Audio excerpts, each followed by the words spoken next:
Assalamualaikum and good morning to all of you. It's Ali Khan Wajid, Learn with Gemini. आज इंतहाई अहम एक lecture के साथ हाज़िर खिदमत हूँ। पाकिस्तान एयरफोर्स में फ़ीमेल मेडिकल असिस्टेंट के लिए जो टेस्ट हैं वो होने वाले हैं। इस लेक्चर में हर एक चीज़ जो आपके टेस्ट में आती है वो ना सिर्फ शामिल है बल्कि उसके जो आंसर हैं उनका जो सलूशन है वो किस तरह निकलता है वो भी समझाया जाएगा।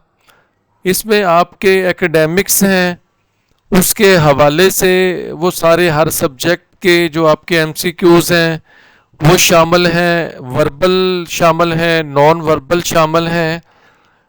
अब जो एक नया ट्रेंड टेस्टिंग में शुरू हुआ है वो वर्बल और एकेडमिक्स पे फोकस बढ़ गया है। जो आपके नॉन वर्बल हैं उस पे थोड़ा सा कम हुआ है।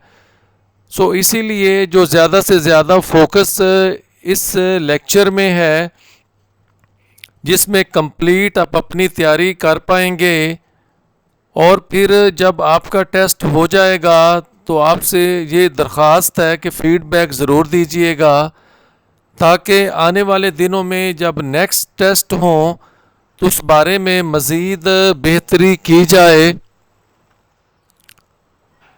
आपके सामने ये जो लोगो है पाकिस्तान एयरफोर्स एकेडमी का, जहाँ पे जो एयरमैन हैं उनकी ट्रेनिंग की जाती है और यही वो एक टेस्ट है जो कि एयरमैन और एयर जो वीमेन हैं उनसे लिया जाता है। ये वाला टेस्ट है ये ख़ुसूसी तौर पर फ़ीमेल मेडिकल असिस्टेंट के लिए वो तैयार किया गया है। इसमें जो बेसिक रिक्वायरमेंट्स हैं वो दर्ज हैं। हर सूबे की पाकिस्तान में एज है, तालीम है, हर एक चीज़ जो रिक्वायर्ड है वो ऑलरेडी इसमें मेंशन्ड है। आम में से वो गर्ल्स जिनकी फिर सिलेक्शन हो जाएगी तो इस तरह की जो यूनिफॉर्म है फ़ीमेल मेडिकल असिस्टेंट्स जो हैं वो फिर पहनती हैं। अब क्वेश्चन अराइजेज कि जब बंदा सोचता है कि जो जॉब जिसके लिए मैं अप्लाई कर रहा हूँ उसकी वर्किंग क्या है, असाइंड रिस्पॉन्सिबिलिटीज़ क्या हैं, तो वो भी इस स्लाइड में दर्ज हैं। रोल क्या है, वर्क क्या है और रिस्पॉन्सिबिलिटीज़ एक फ़ीमेल मेडिकल असिस्टेंट की वो क्या हैं। तो जो फ़ीमेल मेडिकल असिस्टेंट हैं जो कि पाकिस्तान एयरफोर्स में वो इंडक्ट की जाती हैं, जब उनकी ट्रेनिंग मुकम्मल हो जाती है तो फिर उनको पाकिस्तान फोर्स के जो मुख्तलिफ पूरे पाकिस्तान के हॉस्पिटल्स हैं वहाँ पे उनको डिप्यूट किया जाता है। हॉस्पिटल्स की जो ओपीडीज़ हैं वहाँ पे उनको डिप्यूट किया जाता है, मेडिकल इंस्पेक्शन रूम्स में किया जाता है, ऑपरेशन थिएटर में उनको किया जाता है अपनी असाइन ड्यूटी को परफॉर्म करने के लिए। इस स्लाइड में वो जो बेसिक रिक्वायरमेंट्स हैं किसी भी फीमेल असिस्टेंट के लिए अप्लाई करने के लिए, वो एज 16 से 22 इयर्स होनी चाहिए और जो गैर शादीशुदा होना चाहिए, पाकिस्तान की नेशनलिटी होनी चाहिए और वो जो गर्ल्स हैं उनकी जो हाइट है वो 147 सेंटीमीटर होनी चाहिए। आगे डिटेल में अब वो बच्चियां जो अप्लाई कर चुकी हैं उन्हें तो ज़ाहिर सी बात है एजुकेशनल जो रिक्वायरमेंट्स हैं उनका पता है कि कितनी रिक्वायरमेंट्स होनी चाहिए और हर सूबे में क्या क्या उनकी रिक्वायरमेंट्स है मार्क्स की, वो सारी की सारी डिटेल्स हैं वो आपकी स्लाइड पे मैंने दर्ज की हुई हैं। और इसमें जैसा कि आपको पता है कि आपकी जो इंग्लिश है, जो आपके साइंसी सब्जेक्ट्स हैं और जो मैथ्स है ये इनका टेस्ट होता है। उससे हट के वर्बल और नॉन वर्बल का भी इसमें टेस्ट वो शामिल होता है। और जो मेल हजरात जो बॉयज़ अगर एयरमैन के लिए अप्लाई करें उनके लिए जो हाइट है वो 162.5 सेंटीमीटर का होना वो ज़रूरी है। एज उनकी भी वही है जो कि गर्ल्स की है, 16 साल से लेकर 22 साल तक। डियर ऑडियंस, इस स्लाइड में यानी कि वो एप्लीकेंट जो कि बलूचिस्तान के रेजिडेंट हैं, सूबा बलूचिस्तान के, सबसे पहले इसमें जो कोयटा डिस्ट्रिक्ट है उसके हवाले से ये बताया गया है एज और हाइट सेम है, गैर शादीशुदा बच्चियों को होना ज़रूरी है। लेकिन पंजाब में ये था कि उनके जो मार्क्स थे वो 60% थे, केपीके में वो कम हो गए। अब बलूचिस्तान में 55% जो मार्क्स हैं उनका होना ज़रूरी है। बाकी इन डिटेल हर एक चीज़ भी स्लाइड पे वो दर्ज है।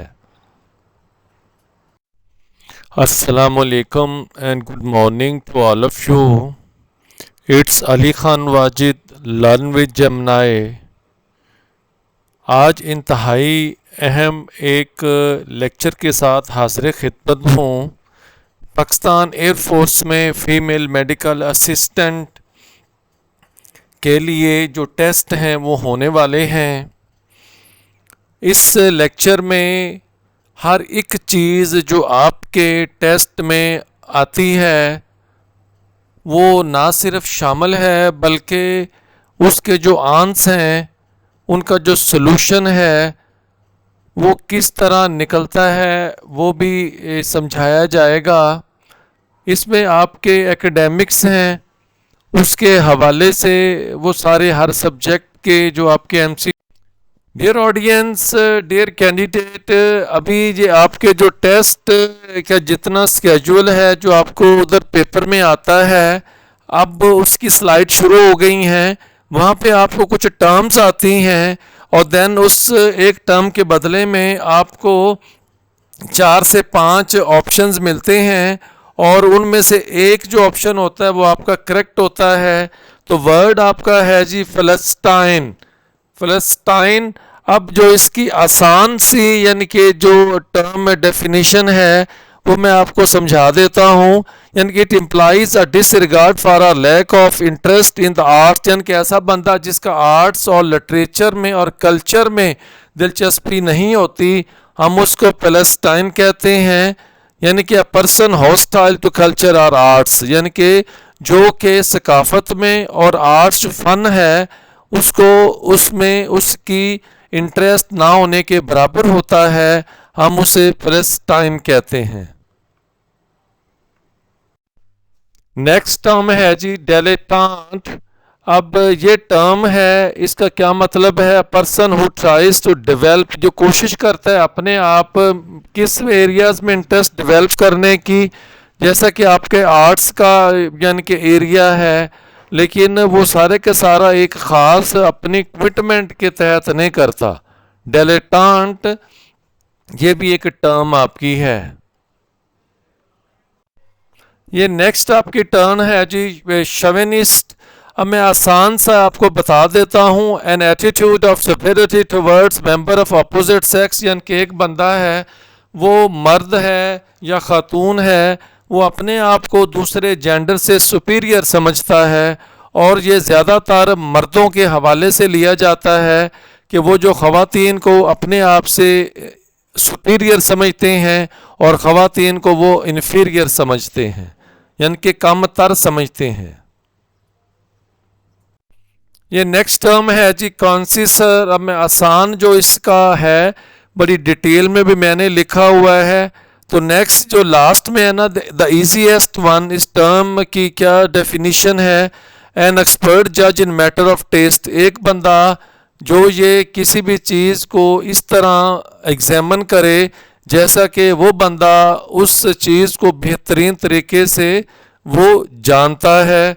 और फर्स्ट ईयर में आपने वो यकीनन पढ़ा होगा वो जो आपका ओवरकोट वाला वो जो शॉर्ट स्टोरी लेसन है उसमें, यानी कि वो जो बंदा है, ये वर्ड वहाँ पे आया है कि जब एक चीज़ को देखने लगता है तो ऐसे लगता है जैसे वो उस चीज़ को जज करने में मास्टर हो और बड़ी जानकारी रखता हो।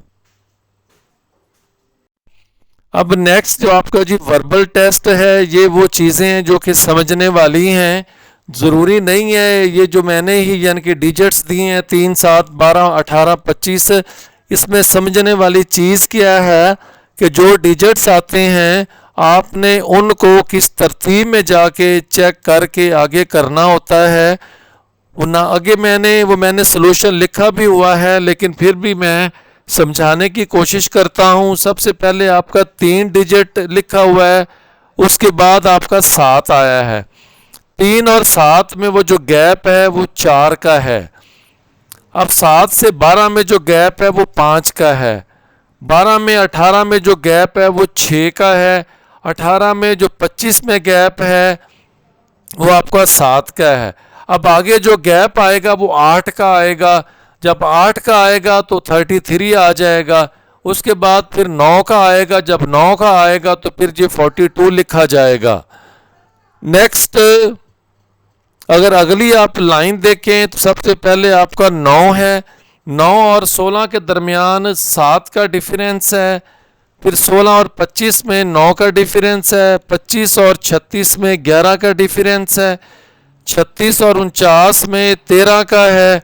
और आगे जब ये करेंगे 13 में तो आगे फिर 15 का डिफरेंस आपको करना पड़ेगा। तो आप ये देख लें कि पहले में 7 है, फिर 9, यानी कि 2 का फ़र्क है। तो इसी तरह आपने ज़हन में रखना है कि एक से दूसरे में कितना गैप है, दूसरे में तीसरे में कितना गैप है। तो नेक्स्ट जो आपने आगे मज़ीद 2 लिखने होंगे, आपने उससे आगे उतना फ़र्क डाल के लिखना होगा। नेक्स्ट आपका जी होता है रिलेशनशिप, आपने शो करना होता है। जैसे बर्ड्स हैं, बर्ड इज टू नेस्ट, जो परिंदा है उसकी पहचान उसका घोंसला है।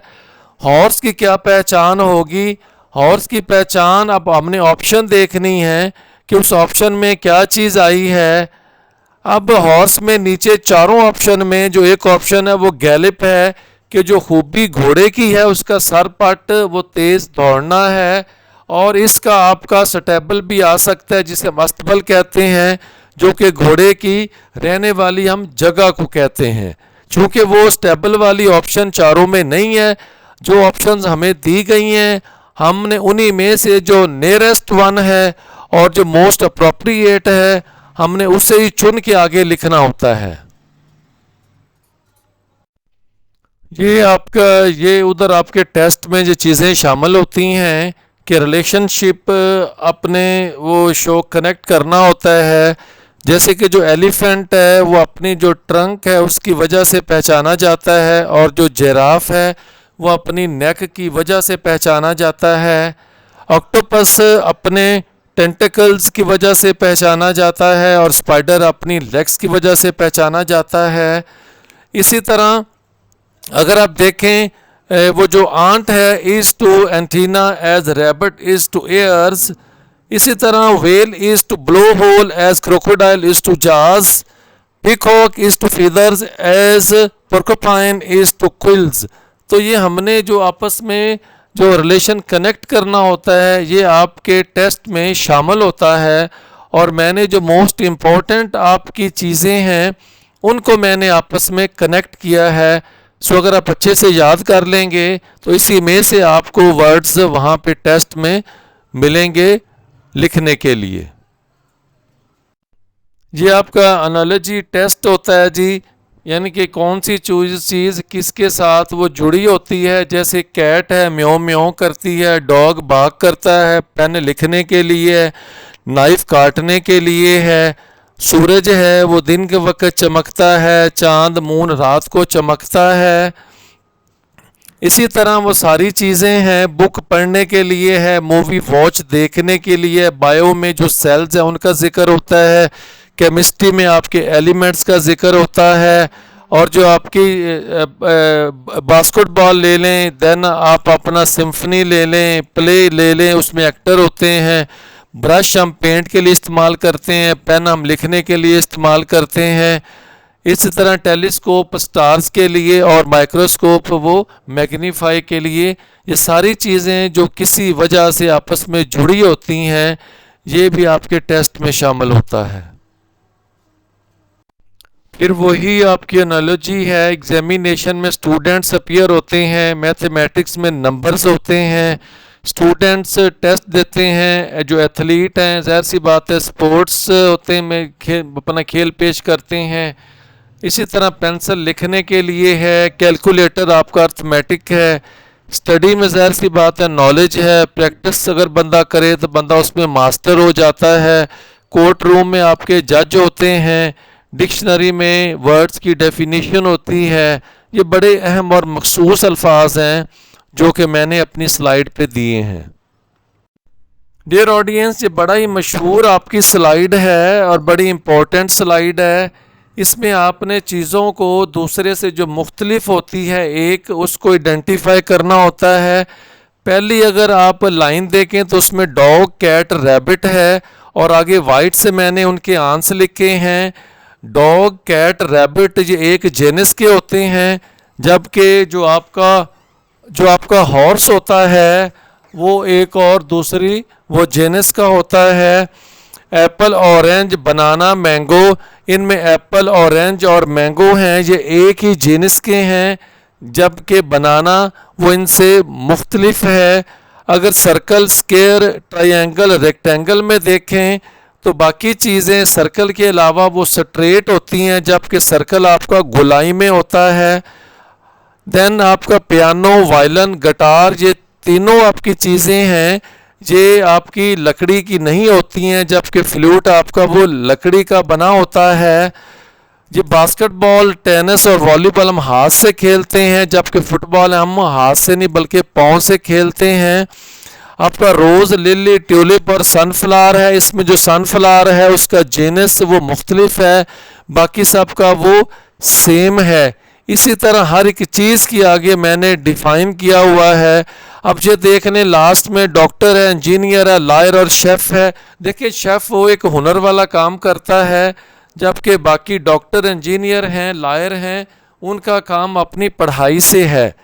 सो ये बड़ी इम्पोर्टेंट आपकी स्लाइड है। अब ये आपने जो पॉइंट आउट करना होता है भी कौन सा नंबर है वो किससे मुख्तलिफ है, ये हमने देखना होता है। जैसे मैंने पहली स्लाइड में 3, 7 था और आगे 9 था, फिर 11 था। इसी तरह पहली रो में 2, 4, 6, 8 हर एक में 2 का डिफरेंस गैप है, जबकि जो 16 के बाद 17 लिखा हुआ है यहाँ पे 18 आना चाहिए था। इसीलिए जो 17 है वो आपका फिगर दूसरों से मुख्तलिफ है। इसी तरह नीचे लाइन में 3, 6, 9 हर एक में 3 का गैप है। 21 के बाद 23 नहीं बल्कि 24 आना चाहिए था, जबकि वहाँ पे 23 है। नीचे अगर चले जाएं तो 5, 5 का गैप है, 5, 10, 15, 20। अब 30 के बाद 35 आना चाहिए था, 33 वो गलत है। इसी तरह नीचे हर एक स्लाइड में आप लास्ट अगर देख लें तो 28 के बाद 56 है, इसमें 28 का गैप है। तो 56 के बाद अगर हम 28 का गैप करें तो 85 नहीं आता है। यही चीज़ें आपने देखनी है किस में कितना गैप है, और जिसमें गैप कम है उसी चीज़ को आपने हाईलाइट कर देना है। ये उधर आपके टेस्ट में जो चीज़ें शामिल होती हैं कि रिलेशनशिप अपने वो शो कनेक्ट करना होता है। जैसे कि जो एलिफेंट है वो अपनी जो ट्रंक है उसकी वजह से पहचाना जाता है, और जो जिराफ है वो अपनी नेक की वजह से पहचाना जाता है। ऑक्टोपस अपने टेंटिकल्स की वजह से पहचाना जाता है, और स्पाइडर अपनी लेग्स की वजह से पहचाना जाता है। इसी तरह अगर आप देखें वो जो आंट है is to antenna as rabbit is to ears. इसी तरह whale is to blow hole as crocodile is to jaws. Peacock is to feathers as. ये आपका एनालॉजी टेस्ट होता है जी, यानी कि कौन सी चीज़ किसके साथ वो जुड़ी होती है। जैसे कैट है म्यों म्यों करती है, डॉग बाग करता है, पेन लिखने के लिए है, नाइफ काटने के लिए है, सूरज है वो दिन के वक्त चमकता है, चांद मून रात को चमकता है। इसी तरह वो सारी चीज़ें हैं। बुक पढ़ने के लिए है, मूवी वॉच देखने के लिए, बायो में जो सेल्स हैं उनका जिक्र होता है। ये आपकी सिनोनिम की स्लाइड है, इसका मतलब होता है हमायनी अल्फाज। रेड के साथ जो मैंने वर्ड्स लिखे हैं वो दोनों एक ही मीनिंग के हैं, जबकि बाकी जो वाइट में लिखे गए हैं वो दोनों आपके उलट हैं, यानी कि एक हॉट है दूसरा कोल्ड है। तो ये इसके एंटोनिम्स हो गया, ये इसका सिनोनिम नहीं हुआ। तो जो एक सेम मीनिंग वाले आपके अल्फाज होंगे उसको आपने हाईलाइट करना है। और जो मोस्ट इम्पोर्टेंट आपके ये वर्ड्स हैं मैंने इनकी स्लाइड बना के ये आपके सामने ये रखी हैं। Then dear students, dear candidate, dear applicant, ये फिर आपके जो जम्बल्ड वर्ड्स हैं हम इनको स्क्रैम्पल वर्ड्स भी कहते हैं कि आपको ऐसा वर्ड दिया गया होगा जिनके लेटर्स वो आगे पीछे होंगे और आपने उनको तरतीब में लिखकर एक प्रॉपर वर्ड बनाना होगा। और ये जो वर्ड्स मैंने दिए हैं ये मोस्ट इम्पोर्टेंट वर्ड्स हैं।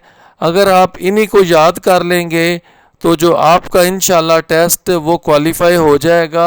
और फिर आपने क्या करना होता है कि जो लास्ट में आपका लेटर आता है आपने उसे भी हाईलाइट करके वहाँ पर लिखना होता है। ये आपकी जी assigning artificial values to arithmetical digits, ये अगर कह रहे हैं जी 1 is equal to 0, 2 is equal to 4, 3 equal to 12, 4 equal to 32, then what 5 equal to, तो नीचे मैंने हर एक के आंसर बना के लिखे। अगर हम 2 को 2 से मल्टीप्लाई करें तो 4 आएगा, 3 को करें तो 12 आएगा, 4 को करें जाहिर सी बात है 32 आएगा। अब 4 के आगे आपका फिर 5 आ जाएगा। अगर हम 5 को फिर 16 से करेंगे तो देन जाहिर सी बात है अगर आप देखें लास्ट में आपका 12 था, 12 में 4 ऐड करें 16 हो गया। फिर हमने 16 को 5 से मल्टीप्लाई करेंगे तो हमारा 80 हमारा आंसर आ जाएगा। आप में से वो गर्ल्स जिनकी फिर सिलेक्शन हो जाएगी तो इस तरह की जो यूनिफॉर्म है फीमेल मेडिकल असिस्टेंट्स जो हैं वो फिर पहनती हैं।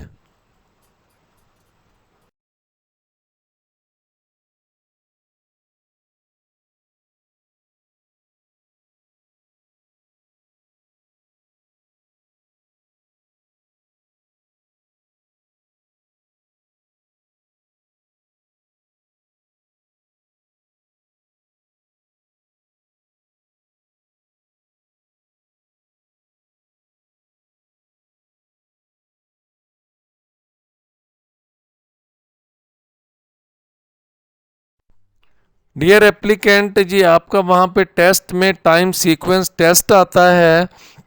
मैंने स्टेटमेंट के साथ साथ पहले का जो आंसर है वो आपकी नज़रों के सामने है, वाइट से लिखा गया है। देन दूसरे का आंसर वो भी आपके सामने है, तीसरे का भी, यानी के साथ मैंने स्टेटमेंट के आंसर भी बताए हैं कि जो इसका आंसर आता है वो आता कैसे है। सो आप इनको देखकर वो चीज़ों को डिवाइस कर सकते हैं। होप्स हो कि इसी स्लाइड में से जो मैंने आपको ऑप्शंस दी हैं इन्हीं में से आपके टेस्ट में कोई ना कोई इंशाल्लाह आ जाएगा। ये आपका एनालॉजी टेस्ट होता है जी, यानी कि कौन सी चीज़ किसके साथ वो जुड़ी होती है। जैसे कैट है म्याऊं म्याऊं करती है, डॉग बाग करता है, पेन लिखने के लिए है, नाइफ काटने के लिए है, सूरज है वो दिन के वक्त चमकता है, चांद मून रात को चमकता है।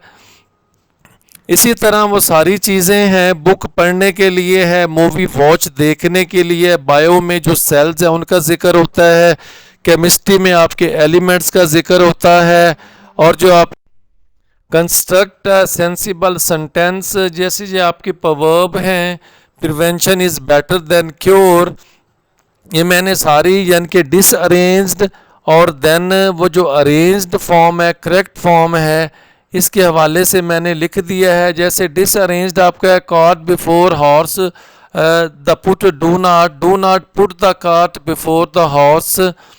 नेक्स्ट आपका डिसअरेंज है जी hands idle and ideals is workshop and ideal hand is the devil's workshop. Disarrange किया जी blood thicker water than is blood is thicker than water. जी आपके प्रोवर्ब्स हैं जो यकीनन आपने अपनी 10th क्लास में पढ़ी होंगी और ये बड़ी मशहूर आपकी प्रोवर्ब्स हैं, सिर्फ आपने इनको अरेंज करके लिखना है। इसी तरह ये आपका add single letter in the following words to construct a word and identify it in the answer, कि कौन सा वर्ड अगर आप ऐड करें जो रेड के साथ मैंने दिए हैं, देन वाइट से मैंने पहले का ए लिखा है, बेड में अगर हम ई के बाद ए ऐड करते हैं तो बीड बन जाएगा। हर्ड HERD हर्ड अगर करें तो देन आपका HEARD हर्ड सुनाई देना हो जाएगा। मेट मिलना हो जाएगा। मीट आपका जाहिर सी बात है ये भी मिलना, उसकी मेट उसकी V2 बन जाएगी। ये आपका गोश्त बन जाएगा MEAT मीट, और ऊपर वाला MET मेट, ये मीट की V2 और V3 है। इसी तरह साथ साथ आपने वो जो लेटर ऐड करेंगे वो भी आपने मेंशन करना होगा। जैसे दूसरे में मैंने सी यानी कि ऐड किया है और ये आपका प्रीफिक्स है। रैक से पहले सी लगाएंगे, क्रैक बनेगा। ऑल से पहले सी लगाएंगे, कॉल बनेगा। ओवर से पहले सी लगाएंगे, कवर बनेगा। देन आप रेस्ट से पहले सी लगाएंगे तो आपका क्रस्ट बन जाएगा। Then word building with suffix, suffix कहते हैं जो लेटर आप किसी वर्ड के लास्ट में लगाते हैं। इसी तरह वो सारी की सारी चीज़ें, यानी कि पहले टी है, एल मैंने लगा दिया, टेल इसे हम ब्लू ग्रीन कलर कहते हैं। आगे जो अल्फाज आपके मुश्किल हैं उनको मैंने आगे थोड़ा सा वजाहत करके भी लिख दिया है। लेकिन suffix is meant to be कि जब आप किसी वर्ड के लास्ट में एक लेटर का या एक से ज़्यादा लेटर्स का इजाफा करते हैं वो आपका सफिक्स कहते हैं। जैसे आपका साबका और लाका उर्दू में जिसे हम कहते हैं। Then arrange the words in descending order, ये हमने किसी चीज़ के बारे में बताना है कि पहले वो चीज़ क्या होती है, उसके बाद वो किन किन हालतों में आती है। तो मैंने ना सिर्फ आंस लिखा है कि जो हमारे ऑप्शंस ABCDEF हैं, बल्कि मैंने उनकी आगे डिटेल भी लिखी है आंस की कि ऐसा है क्यों, सिर्फ आपकी बेहतर अंडरस्टैंडिंग के लिए, ताकि अगर आपको कुछ और इस तरह वर्ड्स आ जाएं तो आपको पता हो कि हमने किस चीज़ को किस सीक्वेंस में लाके लिखना है।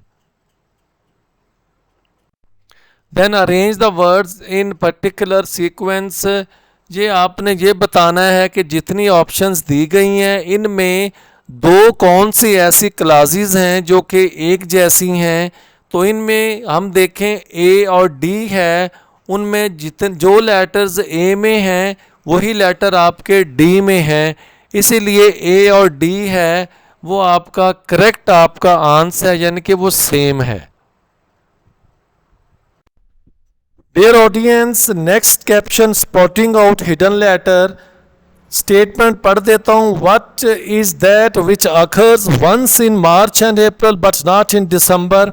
कि ऐसा कौन सा एक लेटर है जो कि मार्च अप्रैल में तो है लेकिन दिसंबर में नहीं है।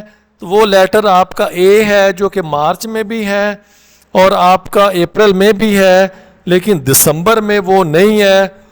सेम केस आपका नेक्स्ट जनवरी और फरवरी में ए मौजूद है लेकिन जुलाई में नहीं है। Next, what is that which is found in village and city but never in A town, वो आपका आए है जो कि टाउन में लेटर नहीं है जबकि विलेज और सिटी में आपका मौजूद है। डियर स्टूडेंट्स, ये जैसे आपके टेस्ट ऑफ वोकैबुलरी है, इसमें ये है जैसे आपके सिनोनिम्स हैं, पेयर ऑफ वर्ड्स हैं, ये उस टाइप का आपका टेस्ट है। आपने सेंटेंस पढ़ के ये देखना है कि इसमें आपका प्रॉपर वर्ड कौन सा आता है। फर्स्ट सेंटेंस है the new Cheney was very. अब क्वाइट, पहला QUIET क्वाइट हम कहते हैं खामोश को। दूसरा क्विट कहते हैं स्किप कर देना। तीसरा क्वाइट मुकम्मल तौर पर, और क्वाइटली आपका एडवर्ब है ये खामोशी से। Did not speak up during the meeting. अब यहाँ पे एक जो नया ट्रेनी था वो पूरी मीटिंग में बिल्कुल ना बोला था। इसका क्या मतलब, वो खामोश रहा था। तो पहला जो आपका वर्ड QUIET है आपने वो लगाना है। इसी तरह ही बाकी जितने दिए गए हैं आपकी स्लाइड पे उसका सेंटेंस आपने पढ़ना है और आगे देखना ये है जैसे आपका व्यू है, इसके स्पेलिंग भी आपके चेंज होते हैं, कहीं पे स्पेलिंग भी गलत होते हैं। तो आपने ये देखना है कि प्रॉपर वर्ड कौन सा है और कौन से स्पेलिंग वाला वर्ड आपका वहाँ पे लगना है। ये मैंने इनके आंस भी दिए गए हैं, जैसे कि कैनल वाले में मैंने रेड से व्यू लिखा हुआ है, मैनेजर आस्ट वाले में ये मैंने एक्सेप्ट लिखा है, ये भी रेड से लिखा हुआ है, नीचे डिबेट रेड से है, लूज आपका रेड से है। ये आपके करेक्ट आंसर हैं। नेक्स्ट है choose the synonyms the most nearest in meaning, यानी कि सिनोनिम्स का मतलब ये होता है कि हम मायनी अल्फाज। सबसे पहला आपका हैप्पी है। अब हैप्पी का मिलता जुलता ग्लोमी और सैड हम गमगीन या गमज़दा को कहते हैं, हम जॉयफुल यानी कि खुश को कहते हैं, और एंग्री गुस्से वाले को कहते हैं। इस स्लाइड में हर एक वर्ड बिग है, विगरस है, जितने भी अल्फाज दिए गए हैं उसी रो में जो रेड के साथ लिखे हुए हैं वो उनके करेक्ट आंसर हैं। ये आप गौर से देखिएगा, और जो मोस्ट एक्सपेक्टेड हैं मैंने वो वर्ड और सिनोनिम्स दिए हुए हैं। देखिए फिर अरेंजमेंट्स लाइक डिक्शनरी ऑर्डर। देखिए डिक्शनरी में जब हमको लफ्ज़ देखना शुरू करते हैं तो अब वो एक तरतीब से देखा जाता है। अब मैंने आउट ऑफ ऑर्डर और इन सीक्वेंस की तरतीब दी है। आपको इस तरह के 5 वर्ड्स आएंगे जो कि आउट ऑफ ऑर्डर होंगे, आपने उनको डिक्शनरी की तरतीब से लिखना है, डिक्शनरी की तरतीब में। यानी कि पहला लफ्ज़ आप देख लें, एप्पल है, एंकर है, एंटीलोप है, अकॉर्न है और एवोकेडो है। अब सबसे पहले जब डिक्शनरी का हम चेक करेंगे तो ए के बाद हमें सी मिलेगा, ए के बाद सी मिलेगा, उसके बाद हमें ओ मिलेगा, उसके बाद नेक्स्ट देखेंगे तो हमें एंकर मिलेगा। यानी कि जो डिक्शनरी की तरतीब जिस में उधर अल्फाज लिखे होते हैं हमने उसी तरतीब से इन वर्ड्स को अरेंज करना है।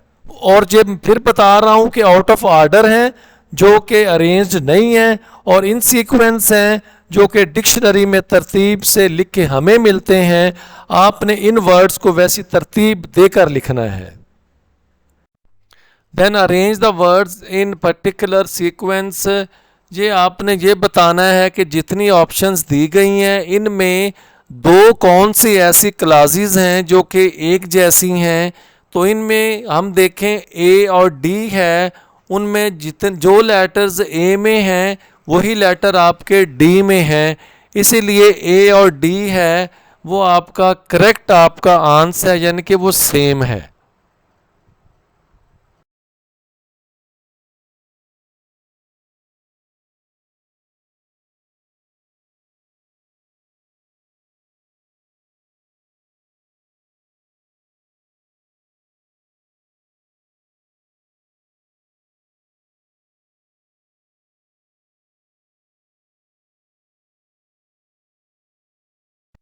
अब जी देखिए नेक्स्ट फिर वही है, the Muslim believe in one Allah because. देखिए मुसलमान एक अल्लाह पर यकीन रखते हैं, क्यों रखते हैं आगे उसके जुड़ी हुई बातें हैं।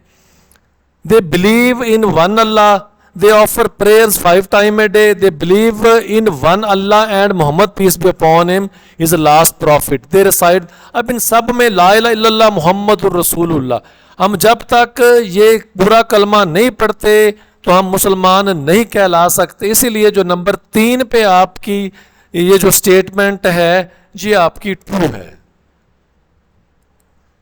देखें जी अभी आपके ये जो शुरू हो रहे हैं साइंटिफिक जनरल नॉलेज, आपकी साइंसिस के जो आपको एमसीक्यूज आते हैं, ये अभी मैंने जो मोस्ट इम्पॉर्टेंट मोस्ट एक्सपेक्टेड हैं उसकी स्लाइड तैयार की है। The smallest unit of matter is called, वो क्या कहलाता है, वो आपका नंबर 4 पे आइटम है, वो आपका एटम कहलाता है। नेक्स्ट आपका जी फिर वो साइंस वाला है, photosynthesis is the process by which plants convert. अब 4 नीचे ऑप्शन हैं, इनमें जो आपकी option carbon dioxide into glucose है वो आपकी ट्रू ऑप्शन है और वो आपकी नंबर 3 पे खड़ी हुई है। देन जी आपकी एक्टिव और पैसिव वॉइस का जी आपको पोर्शन आता है इंग्लिश में। ये मैंने जो मोस्ट एक्सपेक्टेड आपके एक्टिव पैसिव हैं वो मैंने स्लाइड तैयार की है। डू इट इसका पैसिव बनेगा let it be done. The horse pulled the tonga. अब ये जो आपका टेंस है ये आपका पास्ट का है। जब को पास्ट का सेंटेंस आता है हम उसको जब कन्वर्ट करते हैं पास्ट इंडेफिनेट को, हम उसमें वाज और वर यूज करते हैं, इसलिए इसका पैसिव बनेगा the tonga was pulled by the horse. Then I have done my job, जिस एक्टिव वॉइस में आपका हैव, हैज और हैड आएंगे उसमें हम इजाफा किसका करेंगे, बिन का करेंगे। अब उसमें हमने ये देखना है अगर एक्टिव वॉइस में, अब इसमें होता क्या है, एक्टिव वॉइस में ये होता है कि सारे का सारा जो फोकस होता है वो आपका फाइल पे होता है, इसीलिए उसमें जो हेल्पिंग वर्ब लगता है उसके सब्जेक्ट को देख के लगता है। जैसे कि इस सेंटेंस में आई के साथ हैव लगा है, जब हम पैसिव करते हैं तो फिर सारे का सारा फोकस वो फिर आपका ऑब्जेक्ट मफूल पे चला जाता है। तो जो मफूल पे आपका जो हेल्पिंग वर्ब देन अटैच होता है फिर हमने वो लगाना है। ये कतन ऐसा नहीं होता कि जो आप एक्टिव वॉइस में आपका हेल्पिंग वर्ब है वही आपका पैसिव में आए, हाँ आ भी सकता है, लेकिन आपने देखना ये है क्या जो एक्टिव वॉइस का ऑब्जेक्ट जब मफूल है क्या उसके साथ वो वाला हेल्पिंग वर्ब लगता है कि नहीं लगता है। तो माई जॉब के साथ आपका हैज़ लगेगा, हैव नहीं लगेगा। Then did I give him a gift, अब डिड आपका पास्ट इंडेफिनेट टेंस का इंटेरोगेटिव है, इसमें वाज और वर यूज होता है इसलिए वाज आपका आ जाएगा। व्हाट वर यू डूइंग, तुम क्या कर रहे थे, व्हाट का व्हाट सेम आ जाएगा, उसके बाद आपका हेल्पिंग वर्ब आ जाएगा। What was being done by you, अब वाज क्यों लगा है कि काम का सवाल हो रहा है, और वर ऊपर क्यों लगा था एक्टिव वॉइस में, क्योंकि हम यू के साथ वर इस्तेमाल करते हैं, वाज इस्तेमाल नहीं करते। ये आपके डायरेक्ट इनडायरेक्ट सेंटेंसेस हैं, आपने मैट्रिक में डायरेक्ट इनडायरेक्ट किए हुए हैं, आपको इस चीज़ का पता है कि जे हम कैसे चीज़ों को कन्वर्ट करते हैं। पहला आपकी इनडायरेक्ट सेंटेंस है the visitor said what a beautiful seen it is.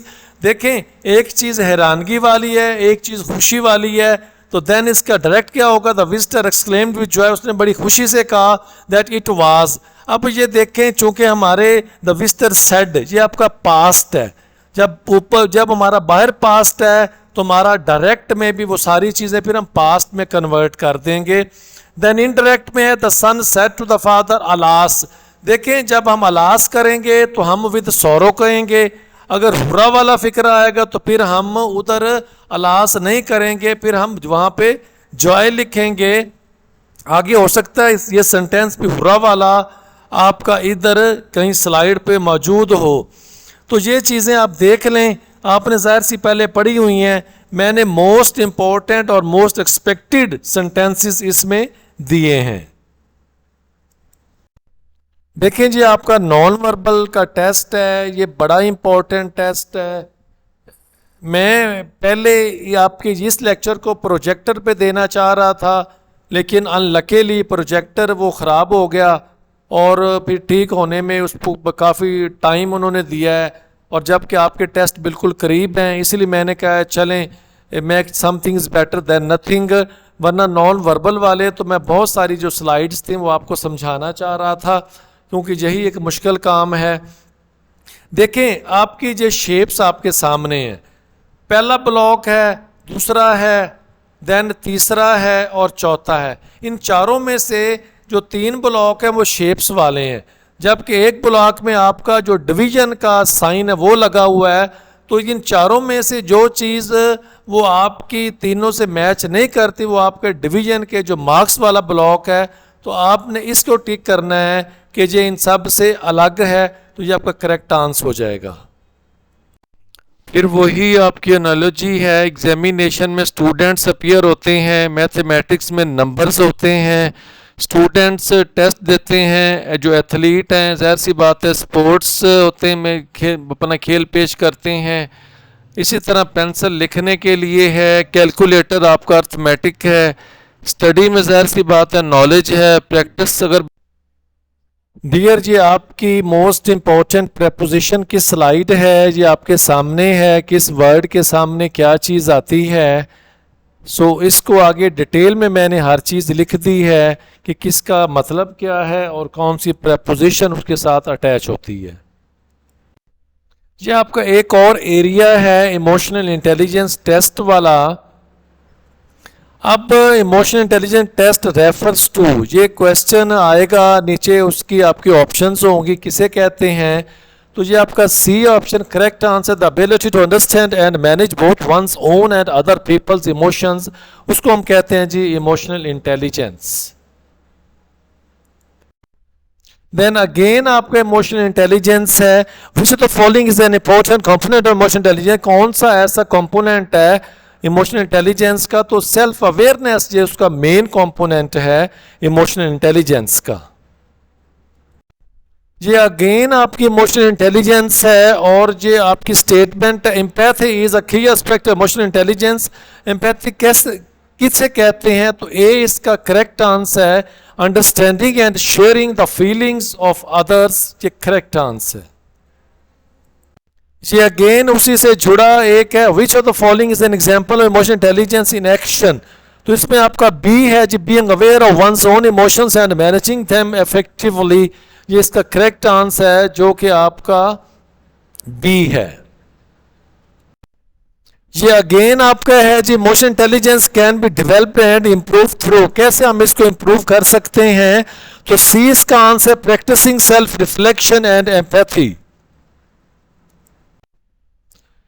Dear जी आपकी लास्ट स्लाइड है, इससे पहले मैं हर एक चीज जो आपके टेस्ट के रेलिवेंट है वो मैं आपको समझाने की कोशिश में लगा रहा हूं। इसमें नॉन वर्बल का था, वो मेरा ज़हन था मैं ज़्यादा से ज़्यादा समझाता, वो शेप्स कैसे चेंज होती हैं, लेकिन प्रोजेक्टर की ख़राबी की वजह से मैं वो उधर ना आपको करके दिखा सका। लेकिन 2 स्लाइड्स ऐसा सच मैंने वो इसमें ऐड की हैं, होप सो कि इंशाल्लाह उसी को समझते हुए आप चीज़ों को मज़ीद बेहतर कर लेंगे। तो आपकी इससे पहले there are MCQs of every science subject, maths के क्वेश्चंस हैं, इंग्लिश के हैं, साइंसेस के हैं, वो मैंने आपको एक आइडिया दे दिया है। और ये आपके सारे मैट्रिक लेवल के सारे क्वेश्चंस होते हैं जो आपके सब्जेक्ट्स के हैं। सो होप सो कि कुछ हद तक मैं आपको समझाने में कामयाब हुआ हूँगा। सो मज़ीद इस तरह के लेक्चर्स देखने के लिए लर्न विद जेमिनी चैनल का नाम है, उसको सब्सक्राइब कर लें अगर नहीं किया तो। और देन अगर आपको पसंद आ जाएं ये लेक्चर्स तो लाइक कर लें, शेयर कर लें, और इसको जो कमेंट कर लें, उसमें जो आपको कुछ कन्फ्यूजन हो तो देन आप इनबॉक्स कर सकते हैं, इम्प्रूव करेंगे इंशाल्लाह चीज़ों को। अब इसके फौरी बाद जो आपके स्पेशली जो आइल्स बच्चे करना चाह रहे हैं, उसमें जो आपस में डायलॉग्स हैं, कम्युनिकेशन कैसे करते हैं, वर्ड्स का चुनाव कैसा होना चाहिए, इसके फौरी बाद इंशाल्लाह कल या परसों में वो स्लाइड्स भी आपके अपलोड हो जाएंगी। कोशिश करूँगा कि वो वाले आपके जो लेक्चर्स हैं वो मैं प्रोजेक्टर पे दूँ। So thanks you very much, अल्लाह ताला आपको कामयाबी से हमकिनार करे। Take your time, have a good day, अल्लाह हाफिज़।